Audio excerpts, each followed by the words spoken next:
Hey everyone, are you ready for more Saya no Uta? I sure ain't, but let's continue anyway. We are back here inside the well in which Fuminori pushed Koji, and he seems to be still alive. So let's see what happens next. He has been buried alive. His world is in the silence and cold of the grave. Ever since his voice gave out and he lost the strength to scream, no coherent thought has passed through Koji's mind. Perhaps this is his brain's way of protecting him from despair. Instead, he dreams. Images flash before his eyes, random, unconnected scenes from his 20 years of life. Not all are of happy times, they are sad, painful memories as well, but even these are pleasantly warm compared to the death that is now encroaching upon him. He dreams of mountains. His older brother once took him hunting for insects when he was a child. They sealed their caught butterflies in a plastic bag, only to later find themselves holding a bag of dead butterflies. He dreams of his lover. They met at a mixer where he'd been the only one to realize that she couldn't hold her liquor. After she'd had too much to drink, he looked after her while she vomited in the back alley. They toasted each other with canned juice, and then he dreams that he is diving into a dark sea. When he reaches the bottom, he looks up to see the moon shining through the surface of the water. As he gazes up at the circle of light, entranced by its roundness and brilliance, the distant rumbling of an engine reaches his ears. An engine? Something still conscious within him tells him that this dream is wrong. Have I ever gone diving at night before?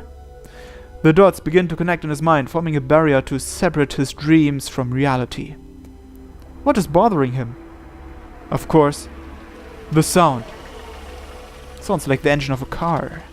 The engine noise gradually fades to a low idling, then abruptly gives way to silence, followed by the sound of a door opening and closing.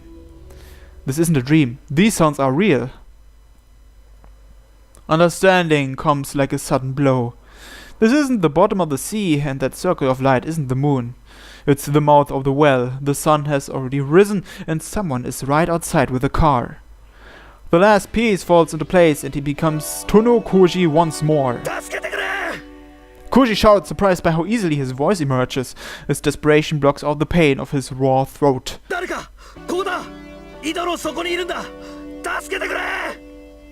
He keeps screaming with all of his might. Soon the echoes in the cramped well become deafening, and he is no longer certain if his screams have meaning or if he's just howling wordlessly. Nevertheless, he continues. His only desire is to be heard, lest he die forgotten at the bottom of this well. Koji's wait is not long, but even a minute feels like eternity when you are hanging by your fingertips on the edge of despair. Soon the circle of light above him is partially eclipsed by the silhouette of a person staring down into the well. Was that the doctor? It is a woman's voice. Koji has heard it somewhere before, but for some reason cannot remember to whom it belongs. The silhouette vanishes, restoring the light to a perfect circle. Fear of being left alone again threatens to send Koji into a panic, but his reason has recovered enough to resist. She said she's going to get me out. I haven't been abandoned. While waiting, he gingerly tests his body, which he had forgotten all about until now. His joints ache and his fingers and toes are numb, but though exhausted, he's still in one piece. After some time, the silhouette reappears at the top of the well.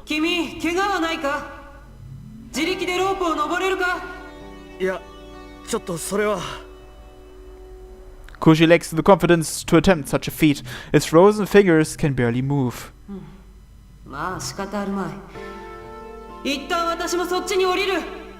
Isn't that a good idea? After a brief pause, the owner of the voice tosses a knotted climbing rope into the well. He grabs the rope as soon as it reaches him. The rough threads bite into his palm, and relief nearly overwhelms him at the sensation. This is really happening. He's really safe. Now that he's free from despair, questions leap to the forefront of his mind. First among them, who is his savior? The rope shakes as the woman climbs carefully down, the beam from the floodlight slung over her shoulder, pushing back the shadow cast by her body. Soon she's standing in the same mud as Koji, and he finds himself face to face with... Sensei! Yup, it's her. Koji could not have imagined that her savior would turn out to be Dr. Tambo Ryoko, neurosurgeon at the T University Medical Center. Of course, it took him a moment to recognize her. Instead of a white gown and tight skirt, she's wearing a heavy leather coat, denim jeans, and boots with no heel. She must have expected a hike through the mountains.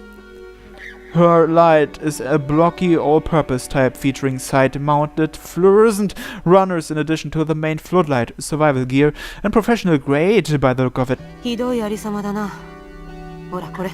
Dr. Tambo says wryly as she gives Koji a once-over. She pulls a flask out of her pocket and hands it to him.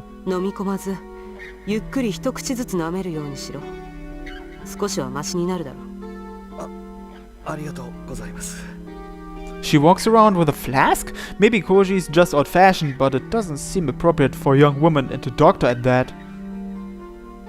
Nevertheless, he unscrews the cap and takes a swig, and struggles to keep from coughing as the potent liquid sears his tongue. 何ですかこれ。スピリタスウォッカ。着付け薬によし、消毒によし、浴びせてから火をつければ効くような相手にはかなり効く。Her tone is straightforward and quite serious. Koji can only gape at the doctor, the dark smile on her face doing little to ease his confusion. Is this really Dr. Tambo? There's no trace of the bookish, mild-mannered woman Koji met at the hospital. Her expression is now set in a hard mask, and her eyes are sharp and wary. In the darkness at the bottom of the well, it is possible, however unlikely, that the change in her features is due to the ominous shadows cast by her lamp. It's not so easy, however, to explain the change in her demeanor. 先生はどうしてここに？電話をよこしたのは君だろうが。Ryoko replies brusquely, glaring at Koji like an annoyed professor. 行方不明者を探してる二人組が妙な留守電の後に揃いも揃って音信不通になったりしたら何かあったと思うのが普通だろ。はあ。Koji still doesn't understand why she acted so quickly, but it's a different part of what she just said that seizes his attention. じゃあ、筑波陽にも連絡を？したよ。君と一緒で繋がらない。正直なところ、私はてっきり君も死体になってるもんだと思ってたんだがね。That's right, he almost died, and at the hands of the man he thought was his best friend.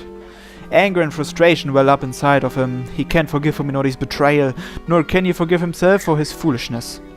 And now he has no idea if Tsukuba is safe. Fuminori tried to kill Koji. Could he have done the same to her? まあ落ち着け。ここで君がいくら殺気だって見たところで始まらん。Ryoko says irritably, turning away to examine the inside of the well. 何かあったと思ったのなら、警察には届けてくれたんですか？ Koji says to her back. 警察だと。Still engrossed in her examination of the walls, Ryoko laughs scornfully at the idea. そうか。君はまだそういう形でケリがつけられるものだと思っているわけか。どういう意味です？ Annoyed by her condescending attitude, Koji is about to demand answers when she cuts him off with a gesture and shines her light at the corner of the well. 殿君、こいつには気づかなかったのか？は？ In the light of the lamp, Koji sees that some of the stones are a different shade than the rest of the wall. This must be what Ryoko was looking for. 気づきませんでした。ずっと真っ暗だったんで。Is there a secret passage or something? Ryoko's gaze moves slowly along the wall, finally coming to rest on a gap between two of the stones. The hole is just wide enough for an adult to reach into open-handed. 君、いいところに落ちてくれたよ。ひょうたんから困ってやつか？ Ryoko says with a grim smile. She wastes no time thrusting her hand into the opening. After she feels around for a few seconds, Koji hears the thunk of something solid coming together behind the wall. 先生。 Ryoko pulls her hand out and gives the different colored stones a gentle push. With a rumble of weights shifting, the stones slide smoothly back into the wall. こういう仕掛けか。やられたよ。前に来た時は気づきもしなかった。前にも来た。 Koji wants answers, but Ryoko ignores him and peers into the opening. In the beam of her floodlight, Koji can see a concrete tunnel leading into the mountain. 私は先に進むが、殿君、君はここに残ることを勧める。 Her warning is simple and utterly devoid of warmth. Considering his options, Koji looks from the tunnel to the rope and back again. He is practically sweating now thanks to the 190 proof vodka he just drank, but although feeling has returned to his fingers, he still doesn't have the strength to climb. That said, the thought of being alone in the well again makes him shiver. 一緒に行きます。連れてってください。まあ好きにしろ。 Ryoko steps into the tunnel without looking back, and Koji doesn't hesitate to follow. 前にお会いした時と随分雰囲気が違いますね。 Koji says sarcastically, following Ryoko as she moves cautiously down the tunnel with her light leading the way. ここは病院じゃない。君は患者じゃない。営業スマイルが必要か。じゃあこっちが先生の字ですが。さあどうだかな。どうだっていいことだろ。 Ryoko suddenly stops and stares at the floor. When Koji looks over her shoulder, he sees a dust-covered rope lying coiled up in the middle of the path. 何です？あの井戸から降りてきたやつの小細工さ。 Ryoko picks up the rope, examines it, and hands it to Koji. 長さは私が使ったロープのほぼ2倍。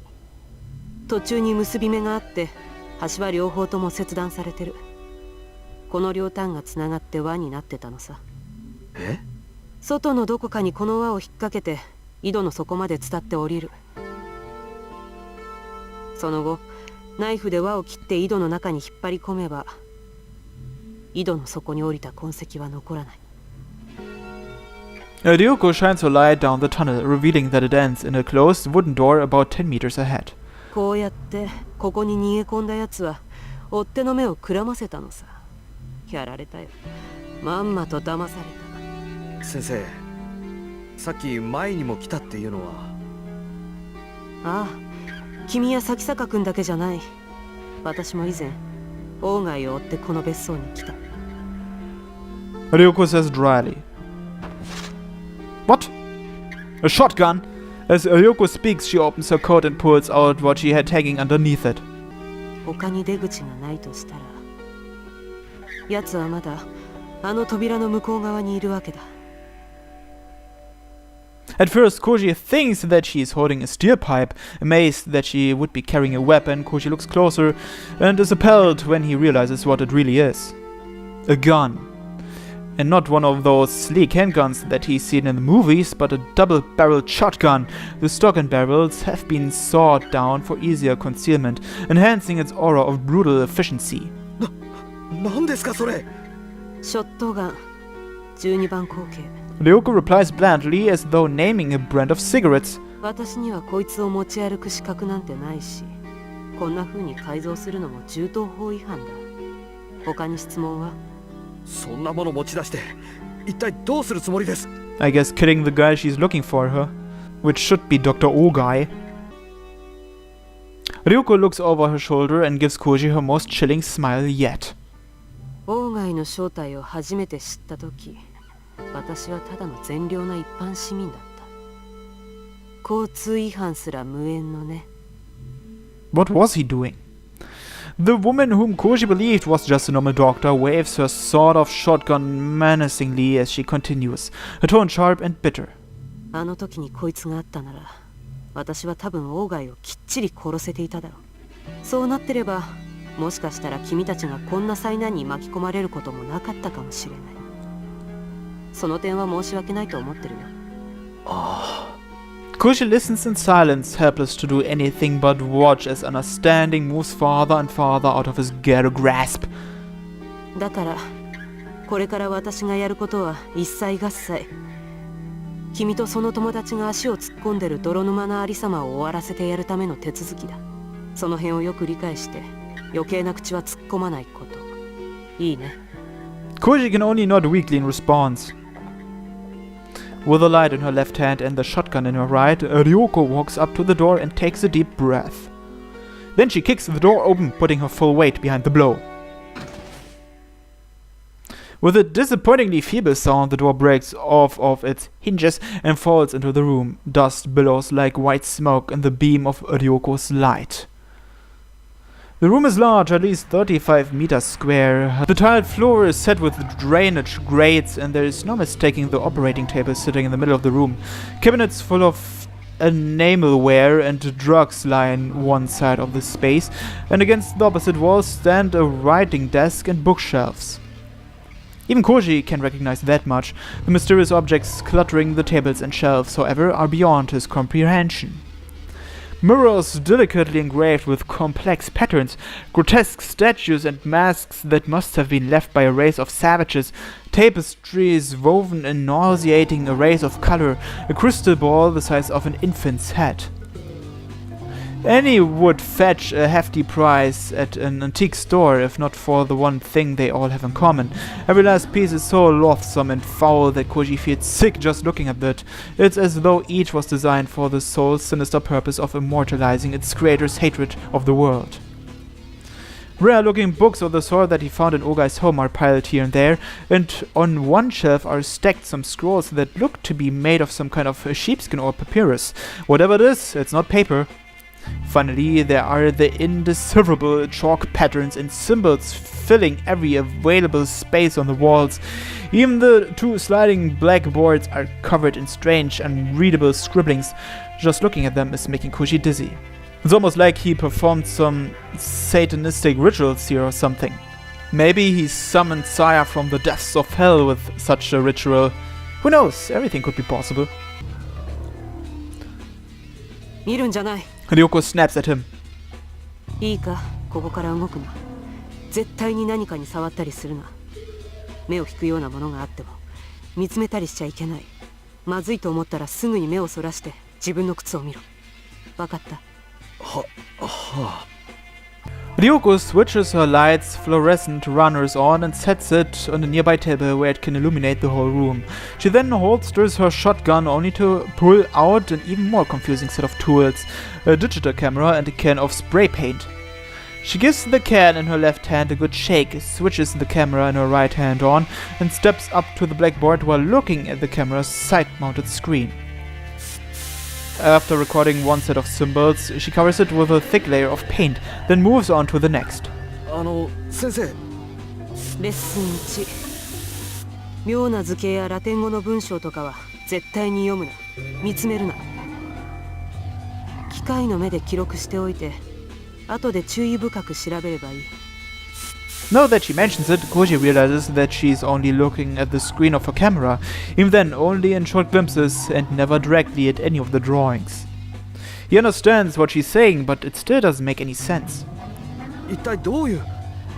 ここまで深入りしたんなら工学のために黙って聞いておけ。あと水晶球とか鏡の類も危ない。下手に壊すとヤブヘビになったりするから。 とりあえず布でもかぶせるか、ペンキを浴びせて封印しろ。 Koji begins to fear that this doctor might be even crazier than Fuminori. Despite the burst of energy he received from the vodka, Koji is still exhausted from his night in the well. The fear is affecting his body, making him dizzy and nauseous. Soon the walls are covered in black paint and the stale air is thick with the smell of turpentine. とりあえずこんなところか。 Ryoko says with relief, then tosses the empty can aside and puts away her video camera. オーガイって人はどうなったんですか？ Koji asks, supporting himself against the nearby table. ああ、そこにいたよ。 Without stopping her examination of the papers on the writing table, Ryoko points nonchalantly to a Chinese-style screen standing in one corner of the room. He was there. Her clinical choice of tense makes her meaning instantly obvious. The urge to see for himself is irresistible. Koji staggers across the room to the screen, taking the utmost care not to look at the scaly octopus thing that is painted on it. Behind the screen is a large, easy chair. Although he's never met the man before, Koji is fairly certain that the person sitting in it is Ogai Masahiko. Oh god. Ogai's corpse must have shrunk significantly while drying in the sealed chamber. The body is barely the size of a child's, with only the business suit hanging from the bones, offering any hint of Ogai's former stature. His empty eye sockets and wide open jaw are filled with darkness, the same darkness that surrounded Koji at the bottom of the well.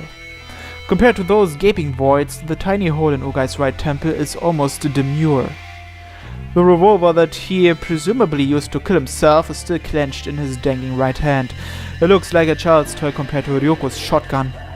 Ryoko must have noticed Ogai's corpse while she was spray painting the walls, and still she kept working without batting an eyelash. Impressive, though not exactly surprising after what he's been through. It's getting difficult to remember the last time he spoke to someone sane. But if not for her, Koji reminds himself with a bitter smirk, he would have ended up joining this mummified corpse here, and no one would ever have found him. Koji's vision suddenly dims. He has pushed himself too hard, and the spiritus vodka can't help him anymore. He collapses to the floor, unable to hang on to his slipping consciousness, and the last thing he sees are Ogai Masahiko's gaping eye sockets staring at him.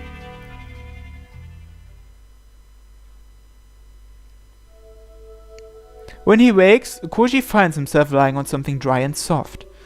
A bed is a bed, he thinks to himself, even one that smells of mold and dust, and especially after sleeping in cold mud all night. There are no lights hanging from the ceiling, but the soft warm light of a lamp fills the room. Simple furnishings, non-existent decor, Koji realizes that he's in Ogai's cabin, in the bedroom that he searched before Fuminori pushed him into the well. Ryoko is sitting in a chair against the wall, her expression blank as she studies the pile of documents on the table in front of her. She must have brought them up from Ogai's underground lab. She turns a page, then takes a bite from the sandwich in her free hand. Without looking up from the files, she gestures towards the convenience store bag sitting on the nightstand. Koji can't imagine that a woman, even a woman like Ryoko, could have climbed out of the well with him on her back.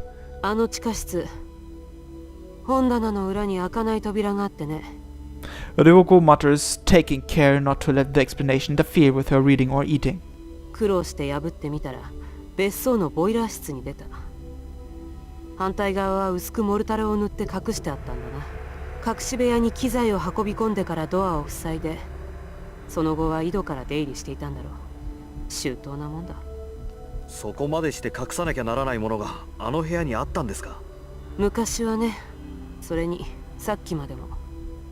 Having finished her sandwich, Ryoko picks up some unsorted papers with her free hand and waves them into the air. 世界中の研究者が誰もかも学会で演壇に上ってリサイタルをやりたがるわけじゃないのさ。自分一人が秘密に通じて、最後には自分のしたいもろとも秘密の墓穴にしまい込んで満足するような、そういう変態野郎もいるんだよ。Koji still hasn't the slightest idea what Ogai's secret might have been. From what Ryoko said in that tunnel, however, he can guess that Fuminori is somehow involved. Koji asks desperately, no longer caring who he gets answers from. 地下の死体と文則と一体どういう関係があるんです？先生は一体何を追いかけてるんです？今それを調べてるところだよ。Ryoko replies coldly, as though Koji's concerns are none of hers. 私が咲坂君から聞いたところによると、彼は王外の親族から調査を頼まれているという話だった。ええ、それは俺も聞いてます。そうか、一貫してるんだな。Ryoko pulls several sheets of loose leaf paper from a different file. だが王外に血縁者はいない。私は咲坂君が嘘をついているものとばかり思っていた。だがもう一つの可能性を考えるべきだった。彼は王外の親族を名乗る何者かにそそのかされていたのかもしれない。Ryoko pauses, then looks sidelong at Koji. サヤという名前に心当たりは？ Oh, so she knows about Saya? いいえ、誰なんですか？さて誰なのか何なのか読めば読むほどわからなくなっていく。 Oh, so she just read about her in the papers. She sighs bitterly, then returns her attention to the papers in her hand. 間違いなく言えるのは、そいつが王外の研究の核にあるものらしいということだけだ。もし咲坂君がこのサヤと呼ばれるものとすでに深く関わっているのなら、彼はもう引き返せないところまで踏み込んでいるということになる。The icy certainty in Ryoko's voice sends a chill down Koji's spine. だとしたらどうするつもりなんです、文則を。 He has to ask even though he already knows the answer. さっきも言ったよね。1年前の私も手元に銃を持ってればってどれだけ後悔したか知れないんだ。 Ryoko replies, smirking at the tension in Koji's voice. もう二度と後悔するつもりはない。俺が警察に行けば済むことです。 Ryoko doesn't respond as though she didn't even hear what Koji just said. 文則がやったことは殺人未遂です。俺が訴えればあいつは犯罪者として。 Koji continues persistently. 目撃者は、物証は、咲坂君が君を殺す動機は。なあ殿君、君は警察の仕事についてひどく勘違いしている。彼らの職分は正義を貫くことでも市民の安全を守ることでもない。そんな不条理な物事についてきちんと条理に沿った体裁を整える。これが警察っていう役所の仕事だ。彼らの思考はいつだってより理解しやすい方、より説明しやすい方に傾いていく。それこそ水が低い方へ低い方へと流れていくように。事実がどうあろうと彼らには興味ない。彼らが感知するところではないんだよ。小説より奇なる事実なんてものは。そこまで決めつけることないでしょう。話してみなければ分かりませんよ。そう、わからない。そこが問題だ。 Ryoko states as she pulls another sandwich out of the bag. She hasn't spared Koji's second glance since looking at him earlier. Even while talking, her attention is always focused on the papers in front of her. 君が錯乱した親友の手で井戸に落とされたと主張する。すると警察はあと2つばかり真実の候補を用意するだろう。君が狂言自殺で親友を陥れようとしているとか、あるいはもっとシンプルに事故で井戸に落ちた君が錯乱して親友を疑ってるとか。この3案のどれかが捜査っていうレースで勝ちを競うわけだ。勝ち馬は誰にもわからない。こんな博打に君は寝台潰すまでかける気かい？ Koji has no response. Can he really explain with cold, clear logic what drove Fuminori to do what he did? How can he convince anyone else when he doesn't even understand it himself? そして一番の問題は、 Ryoko says calmly, cutting into Koji's thoughts. 君がそういう乱痴気騒ぎに手こずっている隙に咲坂文則を追い詰めるチャンスを逃すことだよ。身辺で火の手が上がれば彼は手遅れになる前にさっさと姿をくらますだろう。そうやってまた万事が振り出しに戻る。 She pauses to take a bite of her sandwich before finishing. 私が鴎外を取り逃がしたようにね。A heavy silence falls upon them, with only the soft rustle of pages turning in Ryoko's hands to mark the passage of time. 教えてくださいよ先生。 Koji says, his hushed voice breaking through the quiet. あなたが警察を差し置いてまで処刑しようなんて思うほど、そこまで許しがたいことって何なんです？